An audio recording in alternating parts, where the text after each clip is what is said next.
Gautam, who is a business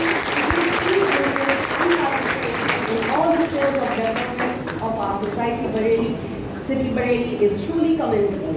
I request respected Principal Ma'am to welcome our revered guest with a bouquet filled with our good wishes.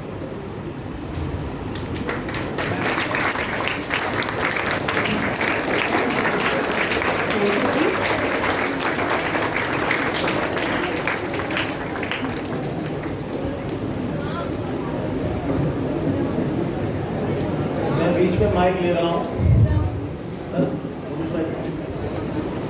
मैं बीच में mic ले रहा हूँ कि मैं ना कहूँ उमेश भाई के लिए ऐसा हो नहीं सकता। बरेली के मेयर हैं, वेटरन हैं, लेकिन मेरे लिए मेरे भाई हैं हमेशा, और वही मान सम्मान प्यार मुझे देते हैं। एक कभी भी कोई भी बात हो और मेरा एक शब्द भी कह देता हूँ मैं, तो उनके लिए सर्वोपरि है। मैं उनका तहे दिल से स्वागत करता हूँ। और आज मेरे विशेष आग्रह पे आपके जैसे कपड़े पहन के आए हैं, तो ये बहुत बड़ी एक आप लोगों के लिए आए हैं, आप लोगों के लिए।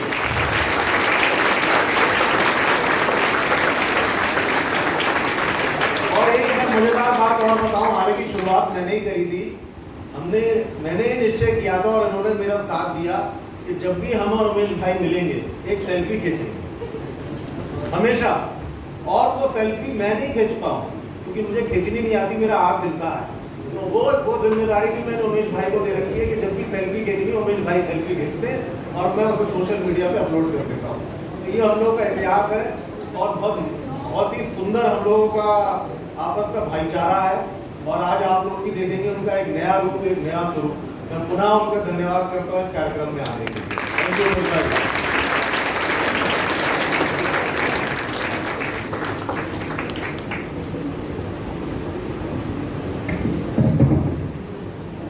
It truly fills me with pleasure to welcome among us the most vivacious, cheerful and knowledgeable RJ Bulbul, whose presence will add a new dimension to today's talk show.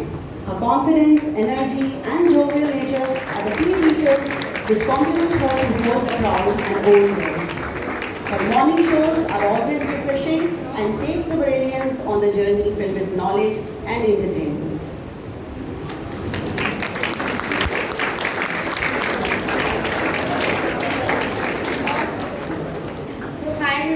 Good morning. मुझे आवाज़ नहीं है। Good morning.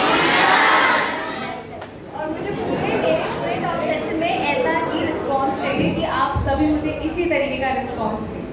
सबसे पहले very good morning to everyone. Mayor sir, principal sir, vice principal sir, Ankur sir, जिनकी बदौलत हम सब यहाँ पर हैं। और ये बहुत ही एक अच्छा इनिशिएटिव है पेरेंट एसोसिएशन का कि उन्होंने ये पूरा एक सेशन ऑर्गेनाइज किया जहाँ पर हम एक चैट सेशन होल्ड कर सकते हैं, लाइव चैट सेशन, हम और आप आपस में बात कर सकते हैं। तो एक बार जोरदार तालियां पेरेंट एसोसिएशन।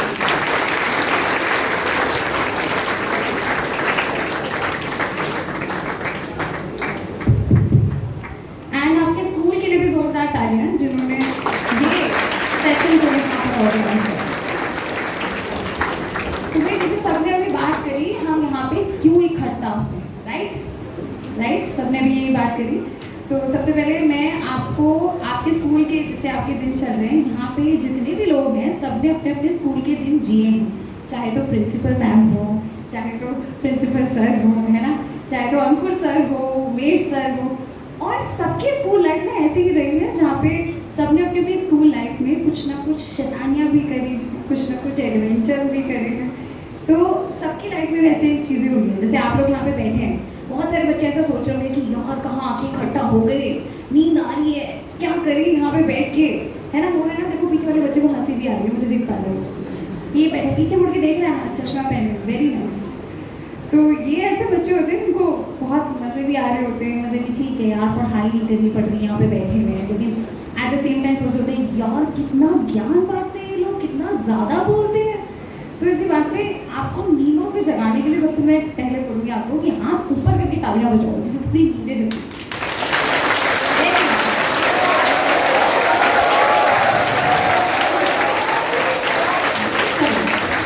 अब शुरुआत करते हैं। So great readers make great writers. writers, and also great writers make great communicators, and great communicators make great persuaders. And you know what great persuaders make? They make good society. एक अच्छी society great persuaders बनाते हैं. And what is a great society? And definitely it is educated people. अब मैं आप लोग से अगला सवाल ये पूछूंगी कि do you know what is education? Education क्या है? सोच रहे होगे ना यार क्या पूछ रही है मैम, एजुकेशन क्या है, सब तो पढ़ाई कर रही है, पढ़ाई तो होता है, मैम को यही नहीं पता, बताओ भाई। एजुकेशन मेरे हिसाब से वो है कि जहाँ पर आप ये चीज़ एनालाइज कर पाए कि क्या सही है और क्या गलत। तो आप अब सोचो अपने दिमाग में, सोचो मन में कि क्या आप ये डिफरेंशिएट करना जानते हो कि क्या सही है और क्या गलत है? कुछ मुझे आ नहीं पा रहा, क्या कर पा रहे हो डिफरेंशिएट स्टूडेंट्स? कॉन्फिडेंस है इतना, क्या सही है क्या गलत है, डिफरेंशिएट कर लोगे? यस मैम, अच्छा ठीक है। अपना इंसिडेंट बताती हूँ। जब मैं स्टूडेंट थी तो मेरे दिमाग में हमेशा ये आता था कि भाई अगर मैं कोई एक पर्टिकुलर चीज़ अपनी मम्मी से शेयर कर पा रही हूँ तो शायद मेरे लिए वो चीज़ सही होती थी, और जो नहीं शेयर कर पाती थी शायद वो बिल्कुल ही गलत होती थी, क्योंकि डर रहता था मन में यार मम्मी को बताऊँगी तो डांट पड़ेगी और क्या बोलूँगी, कैसे बोलूँगी।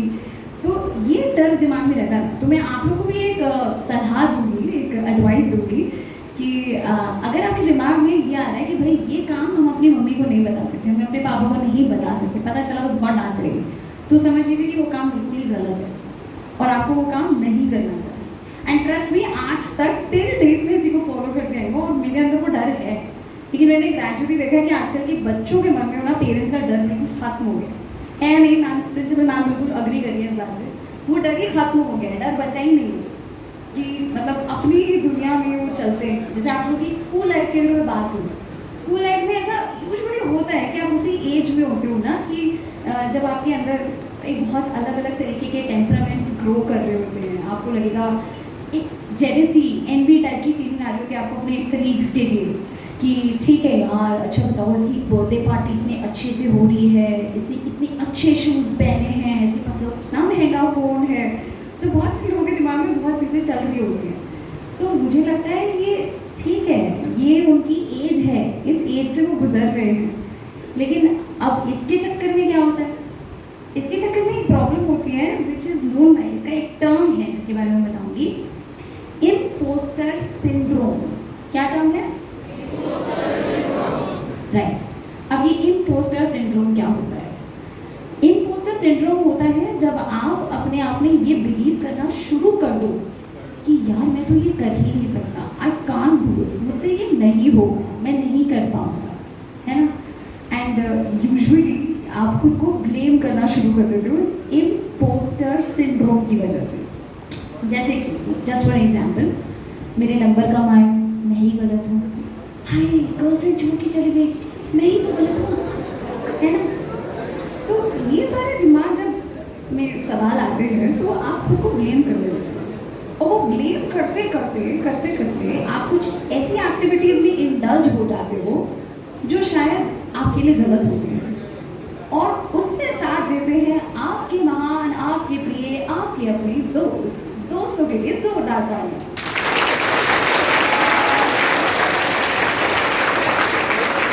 तो अब ये जो दोस्त होते हैं, है ना, ये दोस्त आपको बोलेंगे अरे यार कर ली ना, क्या जा रहा है, कोई फर्क नहीं पड़ता, मम्मी क्या बोलेंगी, मत बताइए मम्मी को, ठीक है चल जाएगा।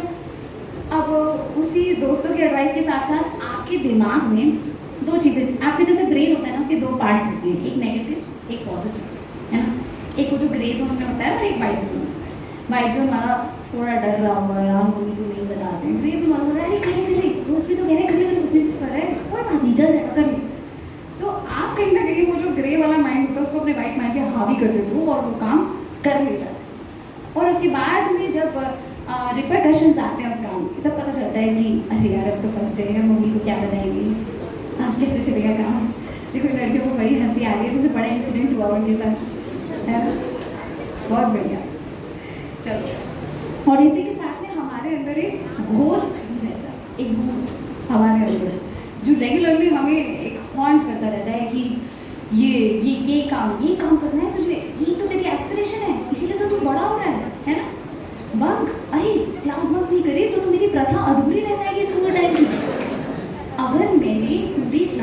एकदम बिना सोए एक टक अटेंड कर लिया, बिना बातें करे क्लास में, तो कैसे चलेगा काम? अगर मैंने अपनी क्लास के बीच में लंच बॉक्स नहीं खोल के खाया तो मेरा काम कैसे चलेगा, है ना? अगर मैं स्कूल में फ़ोन नहीं लेकर आया, अरे ये तो मैं कुछ ऐसा है जो करने से मिस कर रहा हूँ। वो देखो, श्रेया तो फ़ोन लेकर आती है स्कूल में। किसी का नाम श्रेया है यहाँ पे? ओह, श्रेया भी है यहाँ पे। तो ये सारी चीज़ें हैं जो आप लोग की ज़िंदगी का हिस्सा होती हैं, एंड दैट्स वेरी नॉर्मल। ये हम सब ने जी हैं। प्रिंसिपल मैम, मैं यहाँ पे, सर बैठे हुए हैं, सर सबने ये बातें जी हैं अपनी अपनी लाइफ में। And at the same time, जैसे कि मैंने जेलसी की बात करी, वी एनवी अदर्स, राइट? अब मैं अपना एक एग्जाम्पल देती हूँ। जब मैं स्कूल टाइम में थी तो मेरे क्लास में एक लड़का होता था, ऋषभ नाम था उसका, मुझे भी याद है। तो मेरा गोल ये नहीं था 10th स्टैंडर्ड में कि मुझे टॉप करना। मेरा गोल ये था कि मुझे उस लड़के से नंबर ज़्यादा लाने। मैंने ब्रैकेट ही वो सेट कर रखा था, मैं उनको बड़ा चिढ़ती थी, यार नहीं, मुझे तो उस लड़के से नंबर ज़्यादा लाने ही लाने। और दैट्स व्हाट हैपेंड कि वही मेरी आई 92.3% और उसकी 91.4, और मैं अपनी गोल को अचीव कर गई थी क्योंकि मैंने हासिल कर लिया था। और उसके लिए मैंने क्या करा था, लेट मी टेल यू। मैंने ये दोस्ती, यारी, इधर उधर की बातें सब थोड़ी सी साइड में रखी, क्योंकि ये मुझे समझाया गया था कि 9th से लेकर 12th तक ये जो टाइम होता है, ये थोड़ा सा सीरियस टाइम होता है। तो इसमें दोस्त भी बनेंगे, मिसगाइड भी करेंगे, मज़े भी उड़ाने की कोशिश करेंगे। करो, सब कुछ करो। वो ये नहीं कह रहा है, आपको कौन कह रहा है कि आप दोस्तों से बातें मत करो, आपको कौन कह रहा है कि दोस्तों के साथ खेलने मत जाओ, कौन कह रहा है कि मोबाइल मत चलाओ, लेकिन थोड़ा लिमिट में ना, थोड़ी चीज़ों का एक बैलेंस होता है हर चीज़ का। जैसे एक आप सीसॉ पे बैठते हैं, है ना, तो बैलेंस बनता है ना चीज़ों का, दोनों साइड पे एक एक चीज़ें बैठती हैं। तो अगर आप एक साइड पे ये सारी चीज़ें कर रहे हो तो दूसरी साइड पे बैलेंस बना के अपनी पढ़ाई को भी कंप्लीट कर लो। तो मुझे नहीं लगता कि उससे कोई भी हार्म है, वो आपकी लाइफ को पूरी तरह से बैलेंस कर देगी। ठीक है, अब मैं चाहूँगी कि कोई एक स्टूडेंट जनाब यहाँ पर आए, कोई आना चाहेगा यहाँ पे मुझसे बातें करने के लिए? किसी को मेरी बातें पसंद आ रही है? Yes ma'am. बस एक ही लड़की ने बोला यस मैम, यही आएगी, आ जाओ आ जाओ, कम।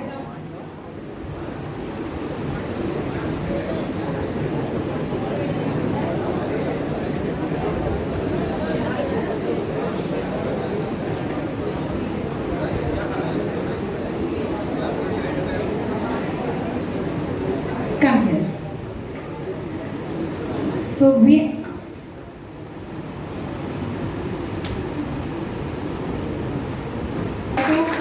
Welcome, we should welcome ADM sir हमारे बीच आ चुके हैं। जोरदार तालियां, भाई तालियों की आवाज़ से आ रही है।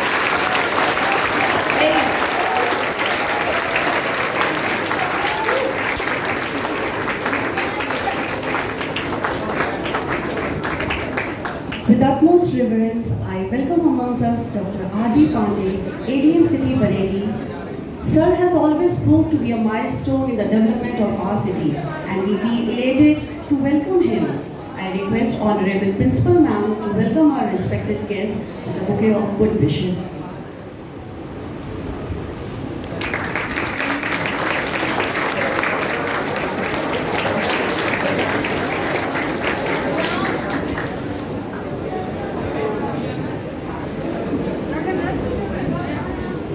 So again, I would like to welcome ADM sir, mayor sir. एक बार फिर से सभी के लिए जोरदार तालियां, जितने भी पीछे क्योंकि आपके टीचर्स बैठे हैं, और आपके खुद के लिए एक बार जोरदार तालियां हो जाए। और आज आपके हाथ में बिल्कुल यहाँ से अगर लाल करके नहीं जाऊँगी तालियां बजवा के, तब तक मैं मानने नहीं वाली, मेरे को चैन नहीं आएगा। मैं कहूँगी कि नहीं, हाथ लाल होनी चाहिए, इतनी तालियां बजनी चाहिए। तो इसी बात पे बहुत चलिए